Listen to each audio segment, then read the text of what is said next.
যে এই ঘটনার সাথে জড়িত তিনি ছাত্রলীগের ওই ইউনিয়নের সভাপতি সুমন নামে ছেলেটা আমরা তথ্য উপাত্ত পেয়েছি এবং এর সত্যতা খুঁজে পেয়েছি। যে কোনো ঘটনা বাংলাদেশে ঘটার পরপরই এটা বিএনপির উপর ছাত্রদলের উপর একটা দায় চাপিয়ে দেওয়ার যে অপচেষ্টা, একটি সংঘবদ্ধ চক্র জামাত শিবিরের এবং গুপ্ত সংগঠন যারা করে এরা দায় চাপিয়ে দেওয়ার একটা ঘৃণ্য ষড়যন্ত্র লিপ্ত হয়েছে এবং সামাজিক যোগাযোগ মাধ্যমে তারা কালকে সারা রাত থেকে অপপ্রচার চালিয়েছে। আমরা এটা লক্ষ্য করেছি। ছাত্রলীগের পোস্টেড একজন নেতা ইউনিয়নের সভাপতি সুমন নামের ছেলেটা জড়িত এবং সাথে আরও যে একটা ব্যক্তির নাম আসছে ফয়েজ, সেও আওয়ামী লীগের সাথে জড়িত। আমরা মনে করি এই যে ব্যক্তি যারা গ্রেপ্তার হয়েছে এবং যারা জড়িত আছে এদেরকে আইনের আওতায় গ্রেপ্তার করা হয়েছে এবং তাদের দৃষ্টান্তমূলক শাস্তি দাবি করছি। আমরা এখান থেকে আমাদের সংগঠনের পক্ষ থেকে আমাদের সাধারণ সম্পাদক বিষয়টি অলরেডি সামাজিক যোগাযোগ মাধ্যমে তার ফেসবুকের মাধ্যমে আমাদের বার্তা স্পষ্ট করেছেন। কুমিল্লার মুরাদনগরের দক্ষিণ রামচন্দ্রপুর ইউনিয়নে যে ঘটনাটি ঘটেছে আমরা সামাজিক যোগাযোগ মাধ্যমে এবং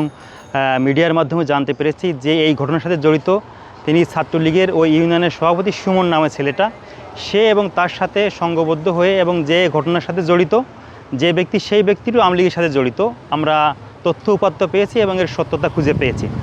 তো আমরা লক্ষ্য করছি যে কোনো ঘটনা বাংলাদেশে ঘটার পরপরই এটা বিএনপির উপর ছাত্রদলের উপর একটা দায় চাপিয়ে দেওয়ার যে অপচেষ্টা, একটি সংঘবদ্ধ চক্র জামাত শিবিরের এবং গুপ্ত সংগঠন যারা করে এরা দায় চাপিয়ে দেওয়ার একটা ঘৃণ্য ষড়যন্ত্র লিপ্ত হয়েছে এবং সামাজিক যোগাযোগ মাধ্যমে তারা কালকে সারা রাত থেকে অপপ্রচার চালিয়েছে। আমরা এটা লক্ষ্য করেছি। আমরা এও লক্ষ্য করেছি এর সাথে স্পষ্টভাবে জড়িত আছে শিবিরের সভাপতি সাদিক কায়েম এবং ঢাকা বিশ্ববিদ্যালয়ের সভাপতি এস.এম. ফরহাদ। আমরা জানি যে নেপথ্যে এরা নেতৃত্ব দিয়েছে। আমরা এই ঘটনার তীব্র নিন্দা এবং প্রতিবাদ জানাচ্ছি। সাথে সাথে আমরা এও বলতে চাচ্ছি যে ঘটনায় বাংলাদেশে ঘটে যাক না কেন সেই ঘটনা আমরা বিচার চাইতে পারি, কিন্তু অন্যের উপর দায় চাপিয়ে দেওয়ার যে অপসংস্কৃতির প্রবণতা ফেসবুক এবং সামাজিক যোগাযোগ মাধ্যমে চলছে এর আমরা তীব্র নিন্দা এবং প্রতিবাদ জানাচ্ছি। সাথে সাথে যারা এই ঘটনার সাথে জড়িত এবং যারা এই অপপ্রচারগুলো করছে তাদেরকে আইনের আওতায় নিয়ে আসার জোর দাবি জানাচ্ছি। আমরা আরও একটি বিষয় স্পষ্ট করতে চাই, আমাদের দলের ভারপ্রাপ্ত চেয়ারম্যান তারেক রহমান দেখেছি সবসময় নারীর প্রতি তার শ্রদ্ধা এবং ভালোবাসা। আমাদের দেশনেত্রী বেগম খালেদা জিয়া তিনবারের প্রধানমন্ত্রী ছিলেন, নারী জাগরণের অগ্রদূত হিসেবে ভূমিকা পালন করছে। নারীর প্রতি সবসময় আমাদের সংগঠনের পক্ষ থেকে বিএনপির পক্ষ থেকে সহমর্মিতা সহনশীলতা ছিল এবং সম্মানের জায়গাটা কিন্তু আমাদের তেমন ছিল। আমরা আমাদের জায়গায় সবসময় স্পষ্ট করেছি এই যে কোনো ঘটনা এরকম বিব্রতকর ঘটনা আমাদের জন্য সবসময় অপ্রস্তুত করে।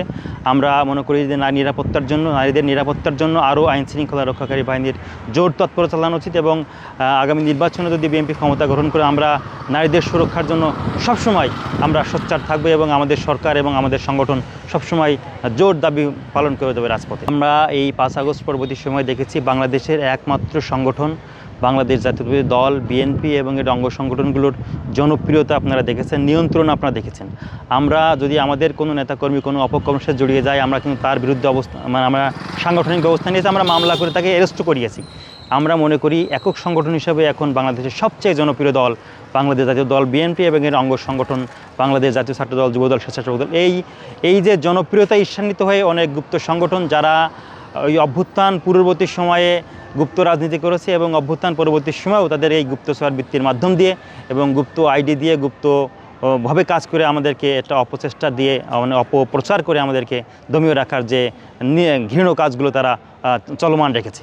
আমরা সামাজিক যোগাযোগ মাধ্যমে দেখলাম যে যারা এই ঘটনার সাথে জড়িত তাদেরকে গ্রেপ্তার করা হয়েছে এবং আমরা চাই যে আইনের আওতায় নিয়ে এসে এই ঘটনার সাথে আরও যারা জড়িত, অনেকেই জড়িত ছিল, সংঘবদ্ধ একটি চক্র জড়িত ছিল, তাদের প্রত্যেককে আইনের আওতায় নিয়ে এসে তাদেরকে দৃষ্টান্তমূলক শাস্তি দাবি করছে, যাতে করে ভবিষ্যতে কেউ যাতে এরকম কাজ করার কোনো সাহস না করে। এই ঘটনার সাথে ছাত্রলীগের পোস্টেড একজন নেতা ইউনিয়নের সভাপতি সুমন নামের ছেলেটা জড়িত এবং সাথে আরও যে একটা ব্যক্তির নাম আসছে ফয়েজ, সেও আওয়ামী লীগের সাথে জড়িত। আমরা মনে করি এই যে ব্যক্তি যারা গ্রেপ্তার হয়েছে এবং যারা জড়িত আছে এদেরকে আইনের আওতায় গ্রেপ্তার করা হয়েছে এবং তাদের দৃষ্টান্তমূলক শাস্তি দাবি করছি আমরা এখান থেকে।